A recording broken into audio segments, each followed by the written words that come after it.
Welcome to NTD Evening News. Our top story tonight, vowing to rework global trade relations, President Trump announcing sweeping reciprocal tariffs. What's special about these taxes and what the president says about a potential price increase for Americans. Aris Tao reports from the White House. Indian Prime Minister Narendra Modi is meeting with President Trump as we speak. Top of their agenda, trade, defense cooperation, and China's rising aggression in the Indo-Pacific. The Senate confirms Robert F. Kennedy Jr. as Health Secretary and Brooke Rollins as Agriculture Secretary.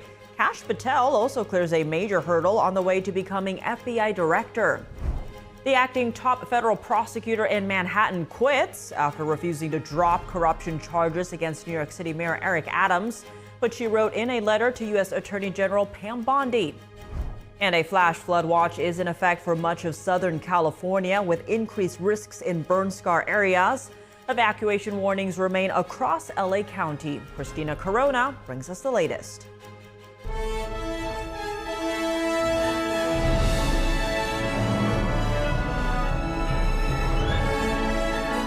This is NTD Evening News, live from our global headquarters in New York City. Here's Tiffany Meyer. Good evening, and thank you for joining us tonight. Robert F. Kennedy Jr. was sworn in as Secretary of Health and Human Services. The Senate confirmed him earlier today in a 52-48 vote. Here's President Trump and Kennedy at the swearing-in ceremony at the White House. A real honor for me to introduce Robert F. Kennedy Jr., take the oath of office and officially become our Secretary of Health and Human Services. Just as I promised last year, Bobby is going to lead a great national mission to make America healthy again, and he's going to do it. I think he's going to do things that will really make us very proud of this day. For 20 years, I've gotten up every morning on my knees and prayed that God would put me in a position where I can end the childhood chronic disease epidemic in this country. On August 23rd of last year, God sent me President Trump, and he gave me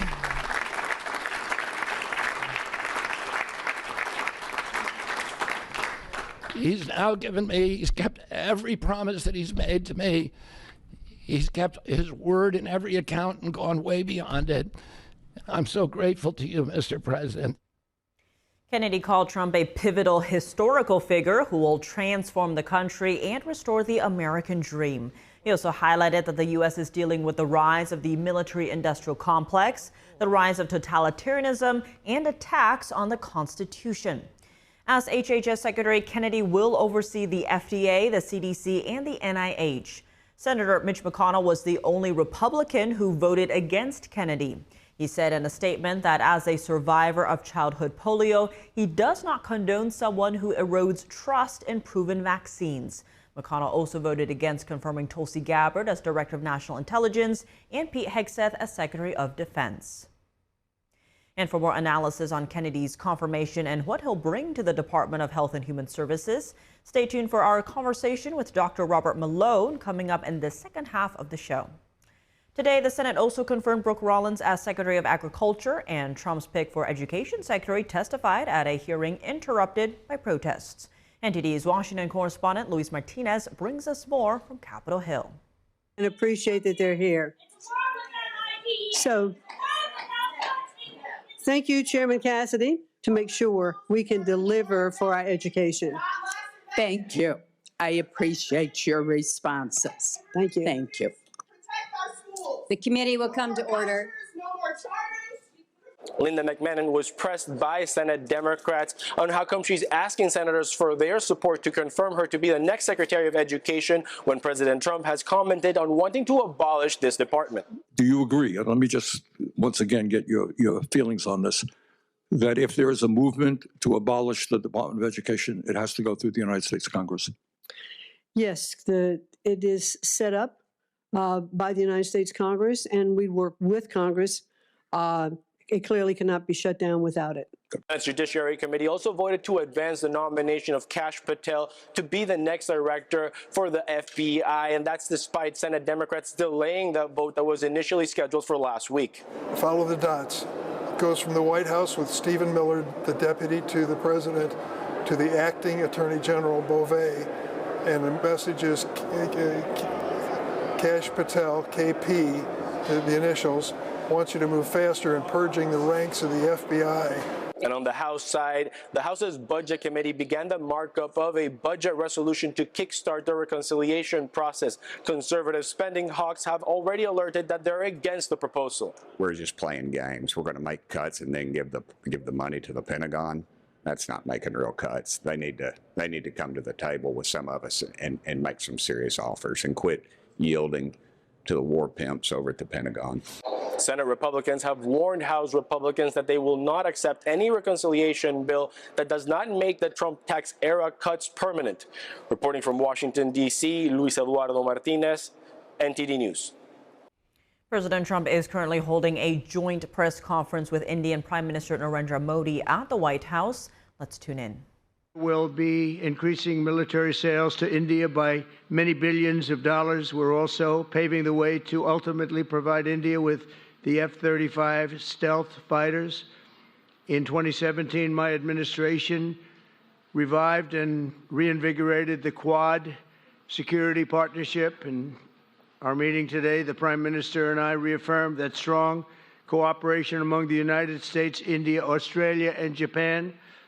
And it's crucial, really, to maintaining peace and prosperity, tranquility, even in the Indo-Pacific.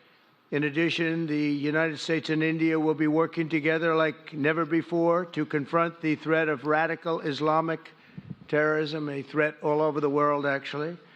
Today, I'm pleased to announce that my administration has approved the extradition of one of the plotters and one of the very evil people of the world, and having to do with the horrific 2008 Mumbai terrorist attack, to face justice in India. So he's going to be going back to India to face justice. As we deepen our defense partnership, we'll also strengthen our economic ties and bring greater fairness and reciprocity to our trading relationship. As a signal of good faith, Prime Minister Modi recently announced the reductions to India's unfair, very strong tariffs that limit U.S. access into the Indian market very strongly, and really it's a big problem, I must say. India imposes a 30 to 40 to 60 and even 70% tariff on so many of the goods, and in some cases far more than that. And as an example, a 70% tariff on U.S. cars going into India, which makes it pretty much impossible to sell those cars. Today, the U.S. Trade deficit with India is almost $100 billion, and Prime Minister Modi and I have agreed that we'll begin negotiations to address the long-running disparities that should have been taken care of over the last 4 years, but they didn't do that, in the U.S.-India trading relationship, with the goal of signing an agreement.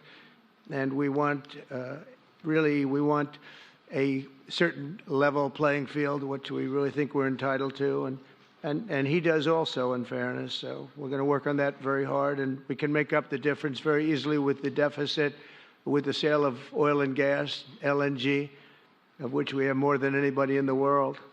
The Prime Minister and I also reached an important agreement on energy that will restore the United States as a leading supplier of oil and gas to India. It will be hopefully their #1 supplier. In the groundbreaking development for U.S. nuclear industry, India is also reforming its laws to welcome U.S. nuclear technology, which is at the highest level, into the Indian market.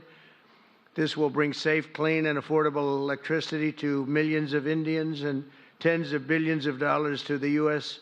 civilian nuclear industry in India. And under the framework we are announcing today, the United States and India are also joining forces to ensure that artificial intelligence and other advanced technologies are developed by the two of the most advanced nations, intellectually and otherwise technologically. Anywhere in the world, there's nobody very much closer. We have an incredible relationship there, and this is where it seems to be heading. And artificial intelligence, a very complex subject, but it seems to be where people want to be and they want to go, and we're leading right now by a lot. but other people will try to catch us. I don't know if they're going to be able to. We're going to make it available. We're going to make tremendous amounts of electricity available. We're going to let the people that are buying the electricity make their own electric plants, electric generation plants. And we've never done this in our country, but we're going to get it done very quickly. Lee Zeldin and his group are going to get the approvals in very rapid form. And we're calling it a national emergency, and that's exactly what it is. So we're going to remain at the top of the AI, or artificial intelligence, I think, for a long time to come, and we're going to be working very closely with India and other countries on that. But right now, we're the leader by quite a bit. Finally, we agreed to work together to help build one of the greatest trade routes in all of history. It will run from India to Israel to Italy and onward to the United States, connecting our partners by ports, railways, and undersea cables, many, many undersea cables. It's a big development. It's a lot of money going to be spent, and we've already spent some, but we're going to be spending a lot more in order to stay advanced and stay the leader. I'm pleased to report that with today's announcements, the friendship between the United States and India is the strongest I believe it's ever been. I think our relationship is the best it's ever been between two leaders of the two countries, and it's an honor to say that. I'd like to now invite the Prime Minister to say a few words, and then we'll take some questions, and we appreciate you all being here. Thank you very much. Thank you very much.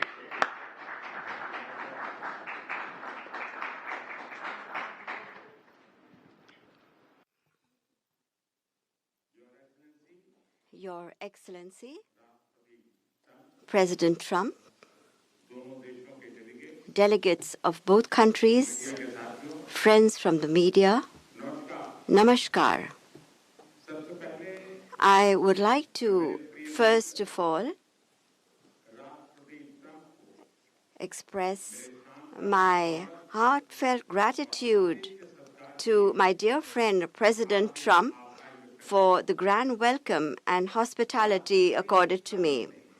President Trump's leadership has been instrumental in nurturing India-US ties and making them vibrant.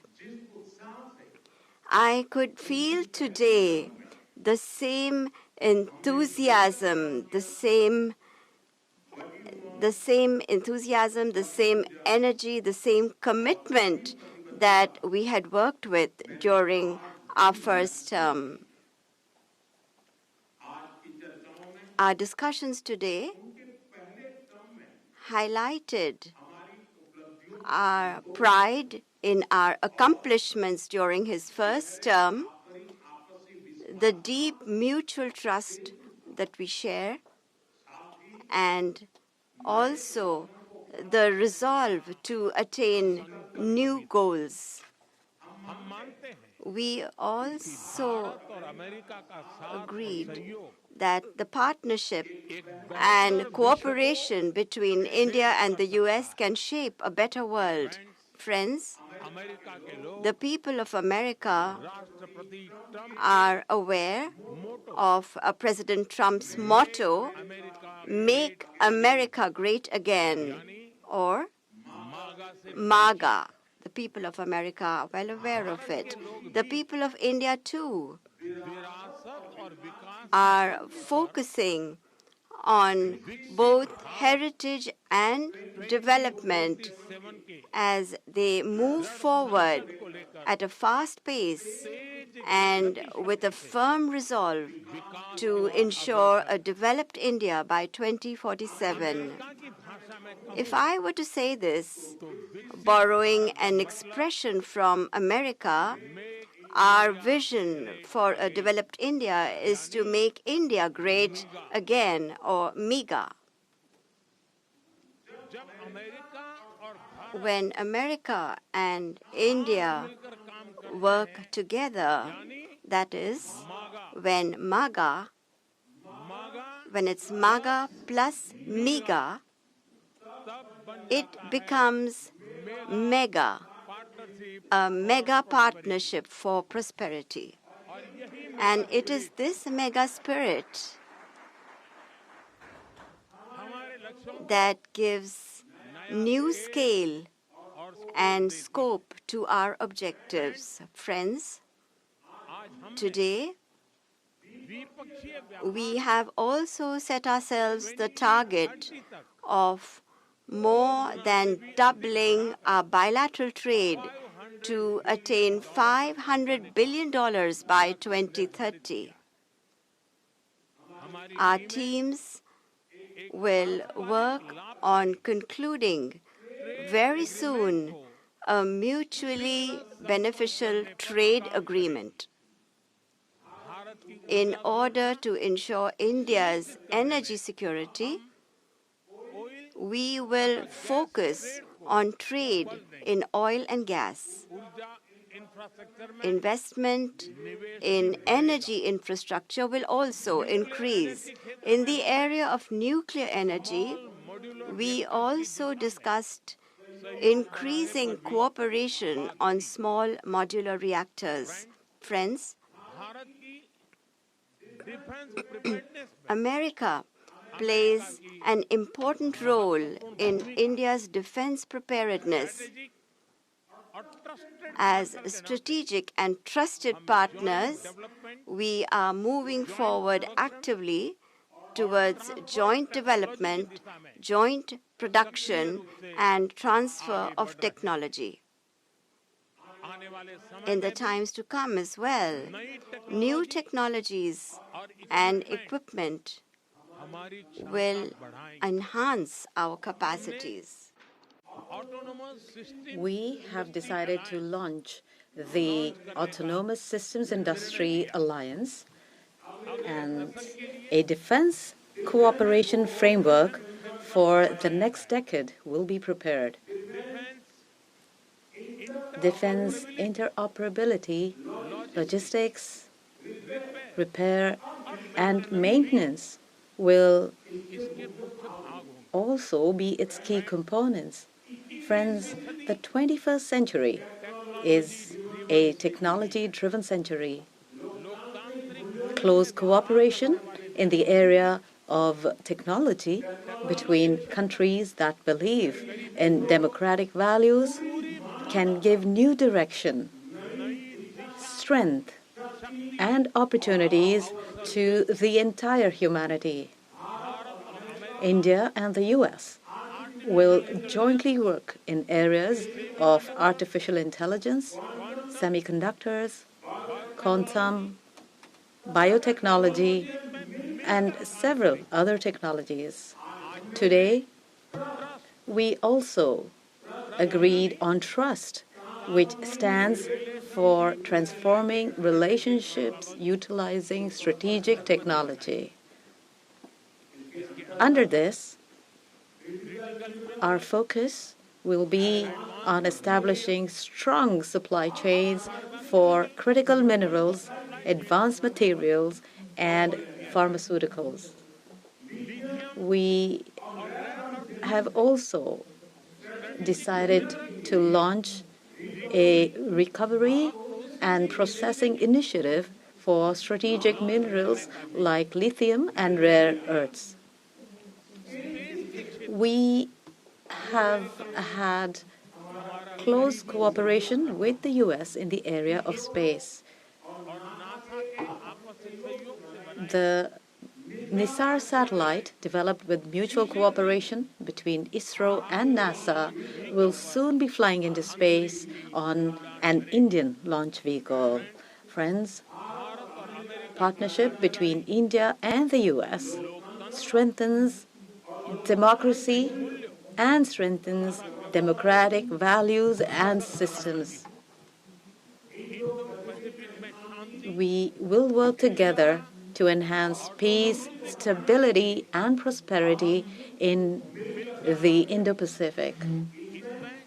The Quad will play a special role in this.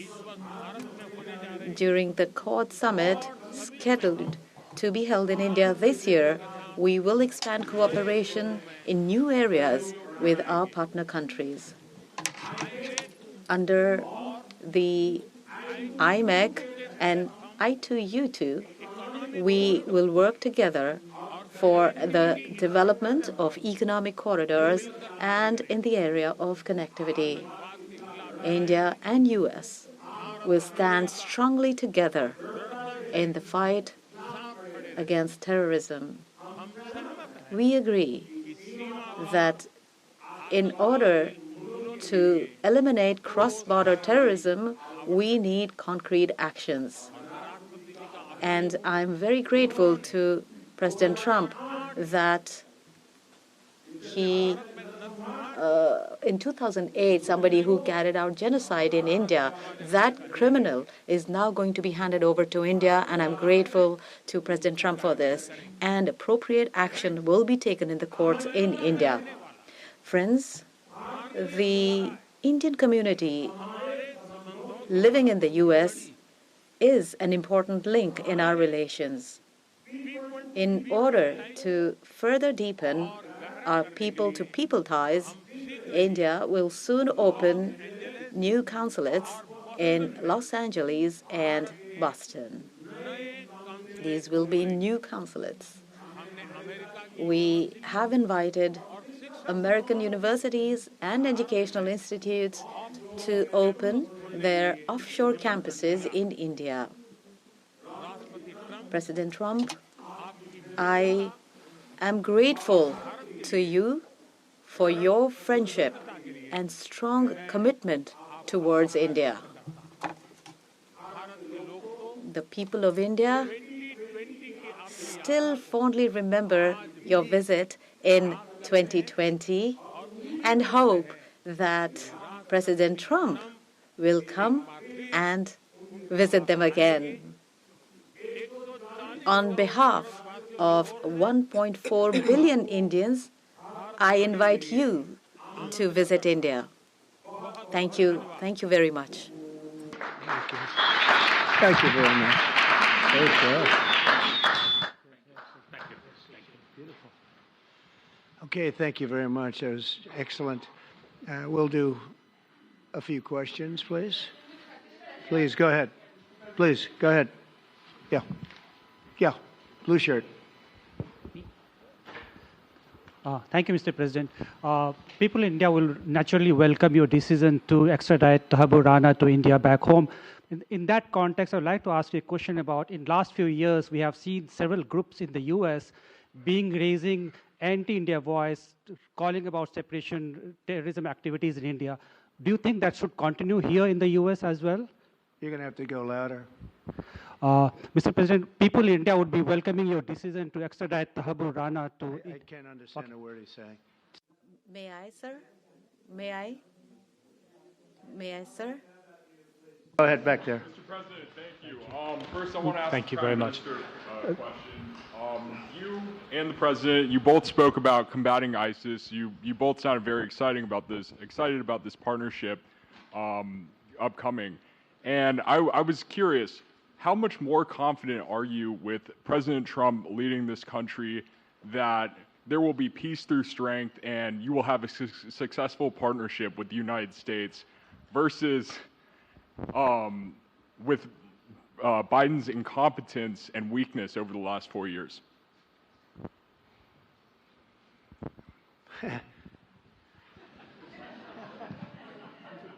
That's your question, but I'll answer it. I agree with you. Yeah, gross incompetence. We're going to have a fantastic relationship, and it has been. Look, the whole world's been set back over the last 4 years by the weakness of the United States, the weak leadership of the United States. But I think we've taken care of it in just 3 weeks. It seems to me that even some of the media that we wouldn't prefer has been writing that this is a much different country right now, that the world has a light over it, not only our country, but the whole world. The Prime Minister told me that before, too, even over India. The world has a light. They need the United States to be strong and powerful, but good. And I think that's happened, and I think it's happened in a very short period of time. But I will tell you, we're going to have a fantastic relationship, and it'll make both countries much stronger. Yes, go ahead, please.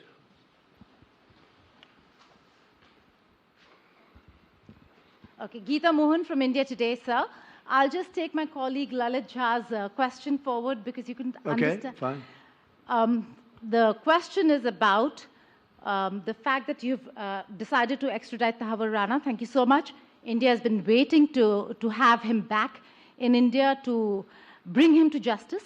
But there are many other elements in the United States of America, particularly Khalistani separatists who've been working against Indian interests. How is the United States of America going to cooperate on that front with India? There have been allegations that have been leveled against Indian agencies by the Biden administration. Are you going to relook that with Tulsi Gabbard as DNI now? Well, I don't think India had a very good relationship with the Biden administration. They wouldn't sell them oil and gas, which is rather hard to believe because, it's a good thing to do. And a lot of things happened that weren't very appropriate, I thought, between India and the administration, the Biden administration. But as you said, we're giving a very violent man, it seems to me. I mean, I don't know that he's been convicted yet or will be, but let's assume he's a pretty violent person. We're giving him back to India immediately. And there are more to follow because we have quite a few requests. So we work with India on crime. And we want to make it good for India, and it's very important. So that kind of a relationship is very important to us. Okay? Go ahead, please. Go ahead. Thank you. Mr. President, you've repeatedly called India a big abuser of trade and said it is really difficult to do business in India because of tariffs. You announced reciprocal tariffs today. I am hoping you can speak about what kind of reciprocal tariffs India can expect. Are you willing to make any concessions? And how can India head off these tariffs? I also have one for the Prime Minister. Well, India's been, to us, just about the highest tariffed nation anywhere in the world. They've been very strong on tariffs, and I don't blame them necessarily, but it's a different way of doing business. It's very hard to sell into India because they have trade barriers, very strong tariffs. We are right now a reciprocal nation. We are going to, if it's India or if it's somebody else with low tariffs, we're going to have the same. We're going to have whatever India charges, we're charging them. Whatever another country charges, we're charging them. So it's called reciprocal, which I think is a very fair way. We didn't have that. I was going to do that in my other term, and we had the greatest economy ever in the world. There's never been an economy like we had, and then we got hit with COVID. We had to focus on that, and I wasn't really in the mood to be putting it on Italy and Spain and France and India, frankly, and a lot of other countries because the world was very troubled until we got rid of that nightmare. But we had the strongest economy anywhere in the world during that fairly long period of time during my first term, as you know, and we didn't do the tariffs. We would have done the reciprocal tariffs, but we decided, and I decided, I think on a human basis, on a humane basis, not to do them because of the fact that there was such suffering all over the world. The last thing we needed to talk about is trade problems. But now we do. We're doing, we see a tremendous future for our country, but we felt that now it's finally time after 45 or 50 years of abuse that we will do, and this isn't India, this is among a lot of nations. The European Union is very difficult for us, very, very difficult. They tax our companies at levels that nobody's ever seen before. They take advantage of a lot of things, so we're not happy about that. China, of course, is terrible, and we've never taken in 10 cents until I was president. We've taken in hundreds of billions of dollars from China since I've been president in first term and now. And we have to do that just as a mechanism of fairness. And that's what I've done. And so we are being reciprocal with India. Whatever India charges, we charge them. So frankly, it no longer matters to us that much what they charge, because whatever they charge, I had discussions with India in the first term about the fact that their tariffs were very high, and I was unable to get a concession. So we're just going to do it the easy way, and we're just going to say whatever you charge, we charge. And I think that's fair for the people of the United States, and I think it's actually fair for India. Okay? Are you willing to make any concessions, sir? Any concessions? Go ahead, please. Ask to the A Prime question Minister, for the please. Prime Minister, please. Ask to the Prime Minister, please. Yes. Sorry. Yoshita Singh with Press Trust of India. Thank you, Mr. President. Prime Minister, the U.S. is giving a lot of push to curb illegal immigration, and India has been cooperating on this issue. How does India see this issue in the larger context? Thank you. I don't think this is a question that is about India only, but even globally you can talk about this issue. And we are of the opinion that anybody who enters another country illegally, they have absolutely no right to be in that country. And as far as India and the U.S. is concerned, we have always been of the same opinion, and that is that any verified Indian who is in the U.S. illegally, we are fully prepared to take them back to India. However, it doesn't stop there. These are children of very ordinary families, and they are lured by big dreams and big promises. A lot of them are brought in without them knowing about why they're going to a country. And in fact, they are connected with a human trafficking system, and we have to make sure that we fight against this system. As far as the U.S. and India is concerned, I think what we should do is make efforts to make sure that we uproot these from within the system so that we can reduce or remove human trafficking. And basically, the young, vulnerable, poor people of India are fooled into coming over as illegal immigrants. And our bigger fight actually is against this ecosystem or this system that encourages such gangs to thrive. And I can tell you that India will completely support your endeavor in achieving this.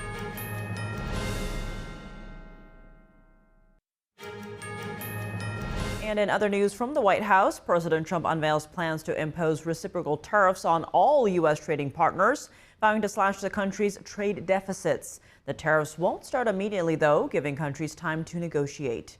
NTD's White House correspondent Iris Tao has more.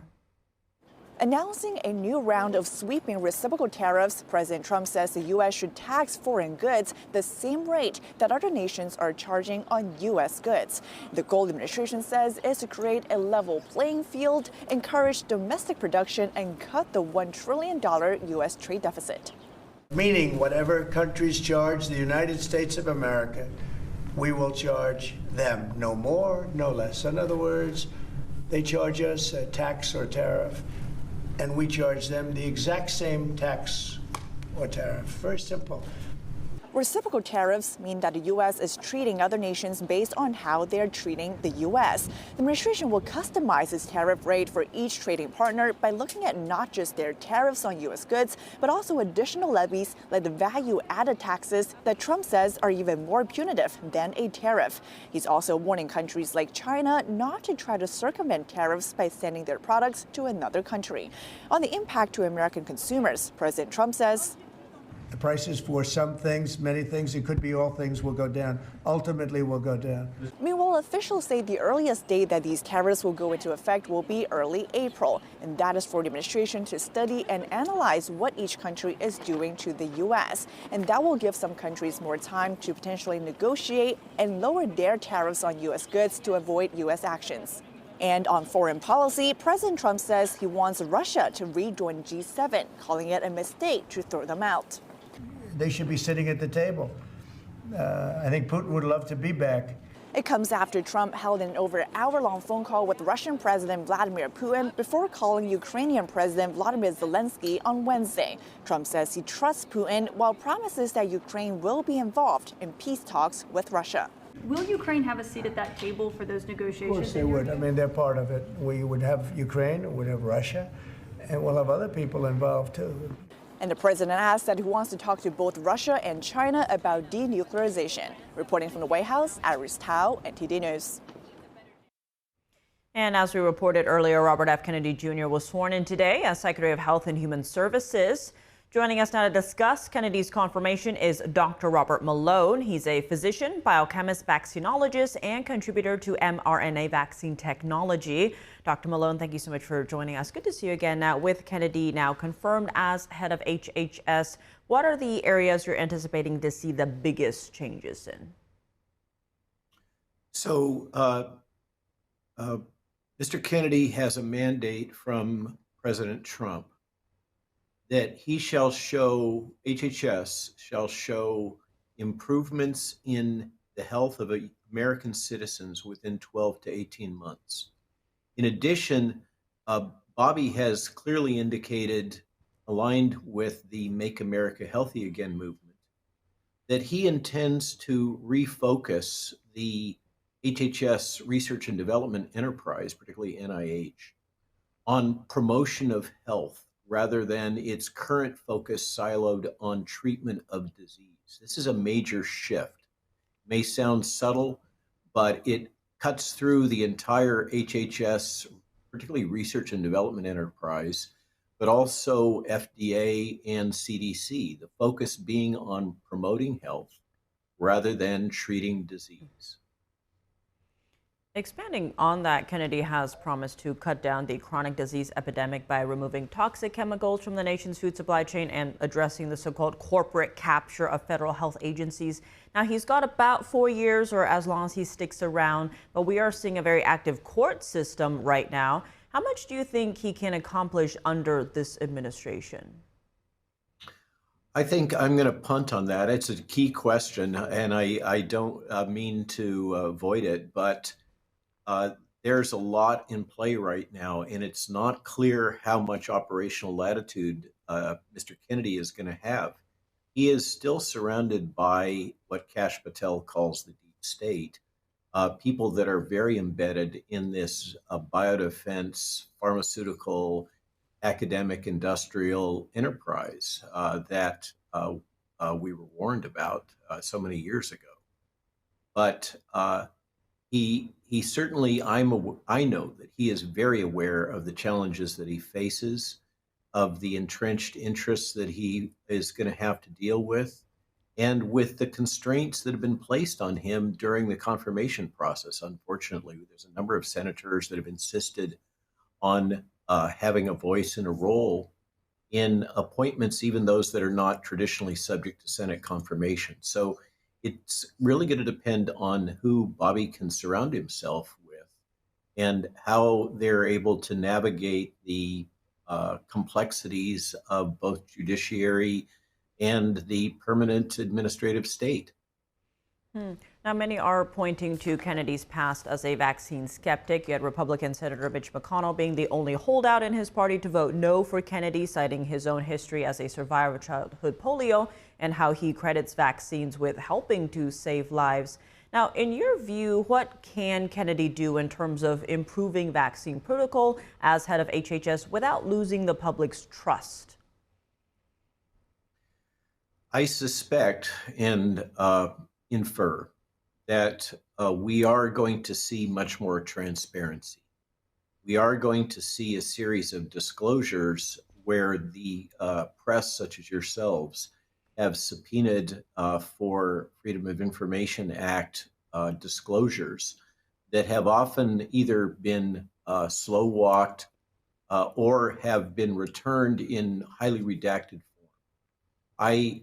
I anticipate that we will see boluses of key documents that will be shared with the public that will allow the public to be able to make their own decisions and assessments for what has transpired during the COVID crisis and what has transpired at the CDC and the associated committees that support decision-making at CDC and FDA. So we're going to see this come out, and then it's going to be up to the public to decide whether or not changes are priorities or whether we should maintain the same system that we've had for decades.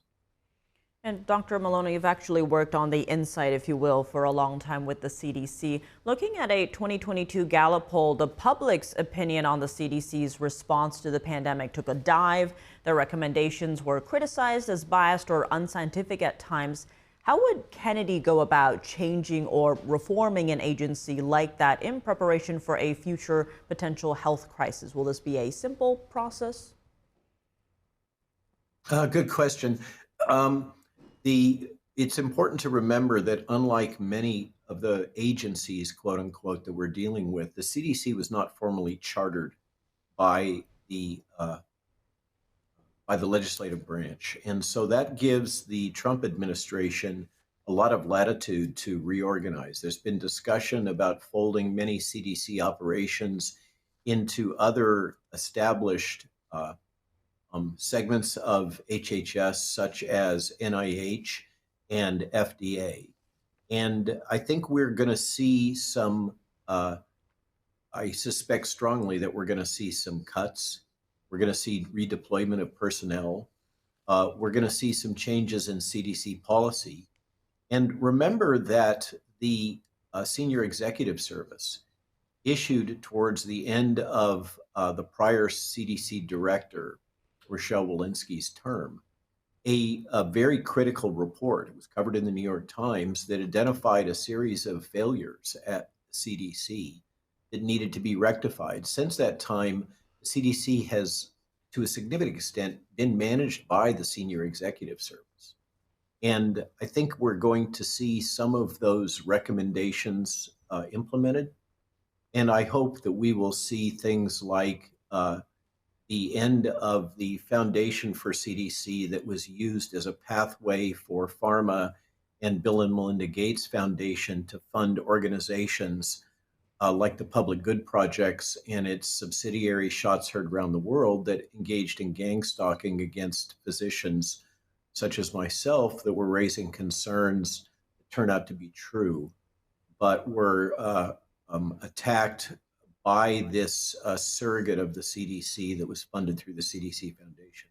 CDC Foundation is basically a slush fund, and I think it has to end. There's a number of things in the CDC that really need to be revisited, and I hope that Elon Musk and his Doge team get a chance to get in there and really follow the money, because that's what will really tell us what's going on and how things are being directed. Dr. Robert Malone, thank you so much for joining us. Thank you for having me. The interim U.S. attorney for the Southern District of New York resigned today after refusing to drop the corruption charges against New York City Mayor Eric Adams. In a letter to U.S. Attorney General Pam Bondi, Danielle Sassoon said she's confident that Adams has committed the crimes with which he is charged. Two officials in the Public Integrity Unit in Washington also resigned. Acting Deputy Attorney General Emil Bove said in a memo Monday that the case should be dismissed as soon as practicable. But days went by with no public statements or actions by the prosecution team in New York. Bove said in the memo that the timing of the charges increased prejudicial pretrial publicity and that the pending prosecution prevented the mayor from focusing on illegal immigration. The dismissal is to be without prejudice, which means the case can be brought again at a later date. Evacuation orders and warnings are in effect for burn zones across the Los Angeles area. Southern California is bracing for its most powerful winter storm of the season. NTD's Christina Corona has the latest details. The National Weather Service has issued a flash flood watch through Friday with heightened risk in burn scar areas from recent wildfires. The storm is expected to bring up to 3 inches of rain to some coastal and valley areas, with most places receiving between ½ an inch and an inch by Thursday morning. Evacuation warnings are in place across Los Angeles County, including Palisades, Mandeville Canyon, Sunset, Eaton, and Hearst burn scar areas until 2 p.m. Friday. While not mandatory, the LA Fire Department will issue specific evacuation orders if needed. For the latest evacuation orders, residents can visit lafd.org. Crews have installed nearly 120 miles of barriers across Southern California to manage rain runoff and keep debris from burn scars out of rivers and lakes. This includes 319,000 sandbags, over 240 fire engines, and 400 personnel deployed across 8 counties. Los Angeles County Sheriff Robert Luna warned during a Wednesday news conference that residents should be ready to evacuate and anticipate being away from their homes if necessary. Storms can bring sudden and severe conditions that make staying back home extremely risky. Do not take that chance. And remember, if you're ordered to leave, you may be gone for several days. I cannot stand up here and tell you you'll be gone for 12 hours, 24 hours. We don't know. It depends on the weather and the post-weather events that will impact your specific neighborhood. Ahead of the storm, Mayor Karen Bass issued an emergency executive order to secure burn scar areas. Crews cleared debris from properties to prevent it from entering streets and waterways. The EPA paused hazardous material removal, and the U.S. Army Corps of Engineers scaled back debris removal operations in LA County on Thursday. Christina Corona, NTD News. And that's all for today's news. For round-the-clock coverage, visit us at ntd.com or download our NTD app. Thanks for tuning in. I'm Tiffany Meyer. Good night.